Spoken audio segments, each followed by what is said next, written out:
2019년의 질병관리본부 발표에 의하면 2017년 한 해 동안 전국에서 돌연사로 사망한 사람이 18,261명이라고 합니다. 이 돌연사로 사망한 사람들이 해가 갈수록 늘어나고 있다고 하니까 이제 우리 모두 돌연사의 원인과 예방책에 대해 관심을 가져야 할 때가 된 것 같습니다.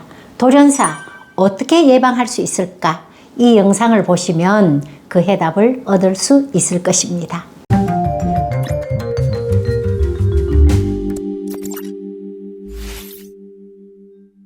박사님, 최근 40대도 되지 않은 젊은이가 돌연사했다는 기사가 종종 보여서 놀랐습니다. 손을 쓸 겨를도 없이 숨을 거뒀다고 하는데 무슨 영문일까요? 돌연사는 갑자기 심정지가 왔다는 뜻인데 이렇게 갑자기 심정지가 오는 이유는 세 가지라고 할 수 있습니다. 그 이유 중에 하나가 심장을 움직이는 근육에 지방이 껴서 심장 근육이 움직이지 못하게 되는 경우입니다.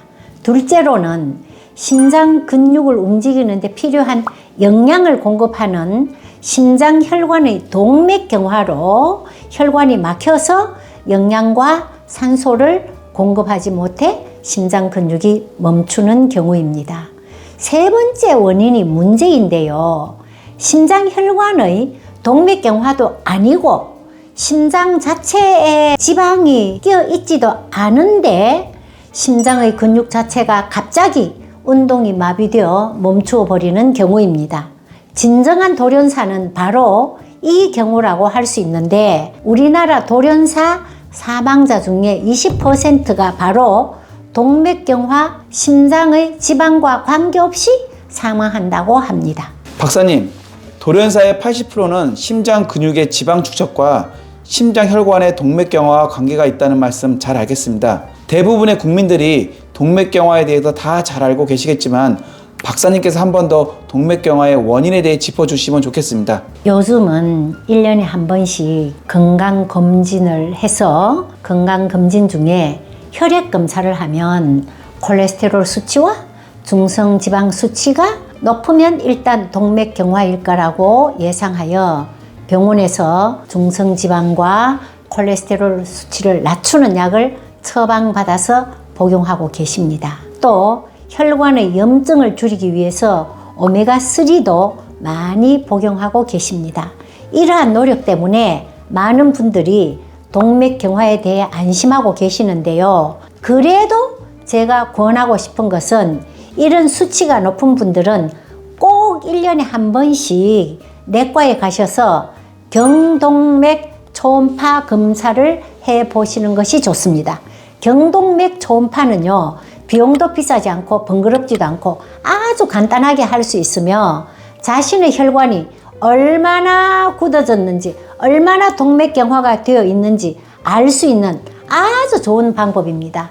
경동맥 초음파 검사할 때 심장 초음파 검사도 하시면 심장 근육에 지방이 얼마나 껴 있는지도 알 수 있어서 더욱 좋습니다.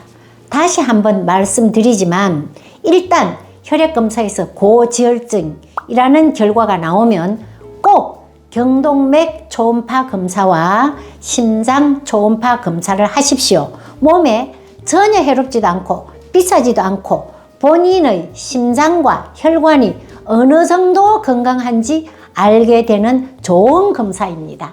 박사님, 잘 알겠습니다.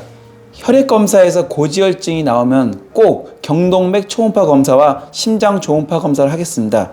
만약 혈액검사에서 고지혈이고 경동맥 초음파 검사에서 동맥경화라고 결과가 나오면 처방약을 복용하는 것 외에 어떤 좋은 방법이 있습니까?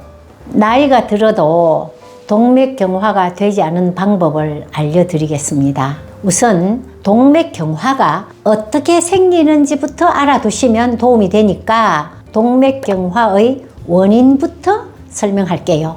첫째, 나이가 들면 자연적으로 혈관 내피세포를 활성산소가 공격을 해가지고 염증을 만들어서 상처를 냅니다. 거기에 지나가던 과잉의 혈당과 과잉의 지방, 즉 LDL 콜레스테롤과 중성지방이 붙습니다.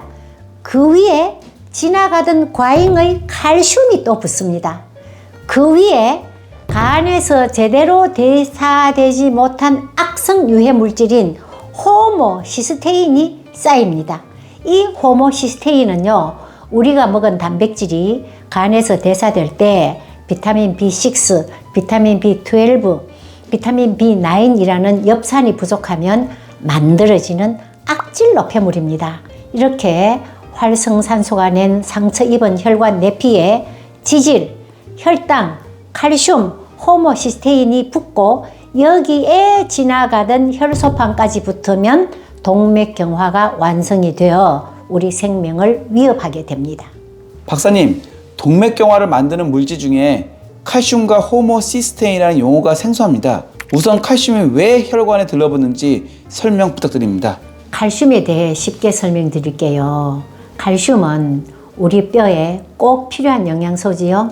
칼슘이 부족하면 나이가 들어서 골다공증이 생기니까 우리가 칼슘 영양소를 따로 먹거나 칼슘이 많은 식품들인 치즈, 우유, 참깨들을 먹습니다. 그런데 문제는 칼슘은요, 마그네슘과 같이 있어야 뼈의 원료로 사용되는데 칼슘만 들어오면 이것이 뼈의 원료가 되지 못하고 바로 혈관으로 가서 혈관에 들어붙게 됩니다. 그래서 골다공증을 염려하여 칼슘을 복용하시는 분들은 반드시 칼슘과 마그네슘이 2대1로 들어있는 제품을 복용하셔야 합니다. 그리고 평소에 마그네슘이 많은 미역이나 김, 다시마를 많이 먹고요.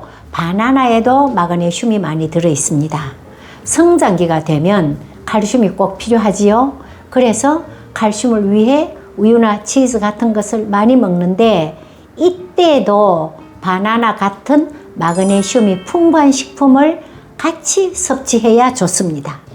그리고 이미 혈관에 들어붙은 칼슘은 청국장에 있는 메나디온이라는 비타민 K7 성분이 칼슘을 빼낸다고 제가 청국장 유튜브 할 때 말씀드린 적이 있습니다. 그러므로 청국장을 많이 드시고 혈관을 튼튼하게 하십시오.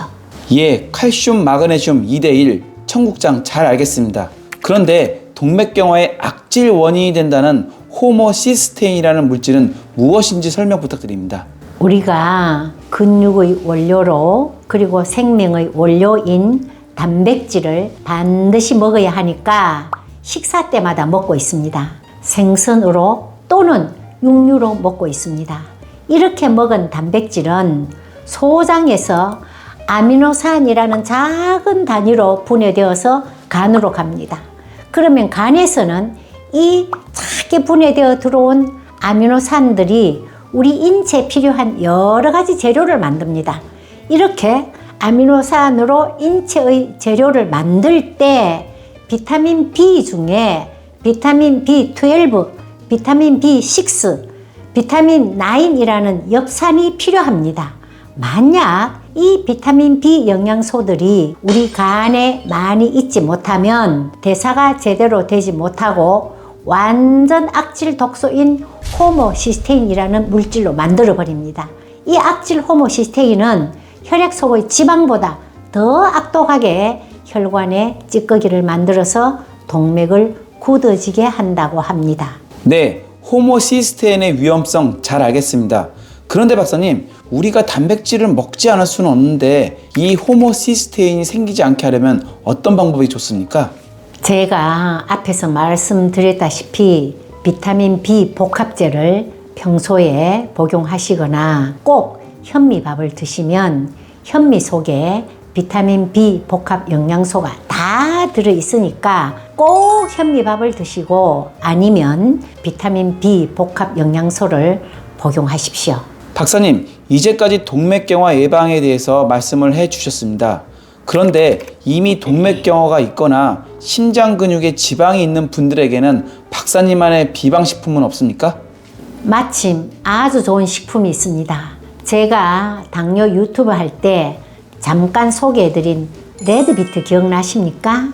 이 레드비트가 동맥에 붙어 있는 혈액의 찌꺼기와 심장 근육에 붙어 있는 지방을 분해해서 빼내는 아주 좋은 식품입니다. 레드비트의 작용에 대해 오늘은 상세히 설명드리겠습니다.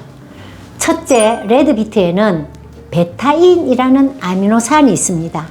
이 베타인이라는 아미노산이 호모시스테인이라는 악질 아미노산이 생겼을 때 이것을 메치오닌이라는 좋은 아미노산으로 바꿔줍니다. 호모시스테인이 생기지 않게 하는 영양소가 비타민 B 복합제라면 레드비트의 베타인은 이미 생긴 호모시스테인을 도로 좋은 아미노산으로 만들어줍니다. 둘째, 레드비트의 베타인은요, 우리 위장이 저산증일 때 위산을 정산으로 만들어서 소화성 노폐물을 안 생기게 합니다. 셋째, 레드비트에는 비타민 B 복합제인 비타민 B6, 비타민 B9, 비타민 B12가 많이 들어있어서 아예 호모시스테인이 만들어지지 않게 합니다. 넷째, 레드비트에는 혈관을 확장하는 나이트레이트라고 하는 질소 성분이 들어있기 때문에 혈관을 확장하여 혈액순환을 촉진시킵니다. 그래서 고혈압에도 좋습니다. 레드비트는 이렇게 동맥경화에 아주 좋은 식품인데요. 유기농 레드비트 가루를 구입하셔서 한 번에 5g 정도 매일 드시면 아주 좋을 것입니다. 네, 박사님. 혹시 레드비트를 먹지 말아야 할 분도 있습니까? 예, 레드비트를 먹으면 안 될 분이 있습니다. 바로 항혈전약인 와파린이나 헤파린, 아스피린을 복용하시는 분들은 레드비트를 먹지 않는 편이 좋습니다. 말씀드렸다시피 레드비트의 베타인이 혈관에 생긴 찌꺼기, 즉 혈전을 제거하는 역할을 하기 때문에 중복되면 위험할 수도 있습니다. 또 레드비트를 좀 많이 먹으면 요산 수치를 올릴 수가 있으니 요산이 나오는 분들은 레드비트를 드시지 않아야 합니다. 예, 잘 알겠습니다. 그러면 처음에 말씀하신 동맥경화가 아닌 젊은이들의 돌연사가 20%나 된다고 하셨는데 누구에게나 올 수 있는 돌연사를 예방하는 비방 있습니까? 동맥경화이든 아니든 돌연사는 심장 근육의 경련입니다. 갑자기 심장 근육이 경련을 일으키면 심정지가 오거든요. 이 심장 근육의 경련을 예방하는 영양소가 바로 마그네슘입니다. 마그네슘은 너무나 중요하기 때문에 오늘 설명을 좀 길게 하겠습니다. 마그네슘은 우리 인체에 20g에서 28g 정도 존재하는 대량 미네랄인데요. 약 60%가 뼈에 있고 26% 정도가 근육에, 나머지가 연조직과 체액에 있습니다. 가장 큰 역할이 근육이 경련하는 것을 억제하는 역할입니다. 나이가 들어서 갑자기 다리에 쥐가 내리는 경우는 근육을 구성하는 단백질이 모자라서 나타나는 현상인데 이때도 마그네슘이 다리의 경련을 억제합니다. 마그네슘은 보통 하루에 400mg 정제나 캡슐이 상품으로 나오기 때문에 구매하여 꼭 복용하십시오. 스트레스를 받으면 혈관이 경련하여 두통이 오는 경우가 있는데 이때도 마그네슘이 혈관 경련을 억제해서 두통을 낫게 합니다. 미국 하버드 의과대학 연구팀에서는 마그네슘을 다량 함유한 식품을 많이 먹으면 심장병으로 인한 돌연사 위험성을 낮추는데 상당한 성과가 기대된다는 연구 결과를 미국 임상영양학회지에 게재하기도 했습니다.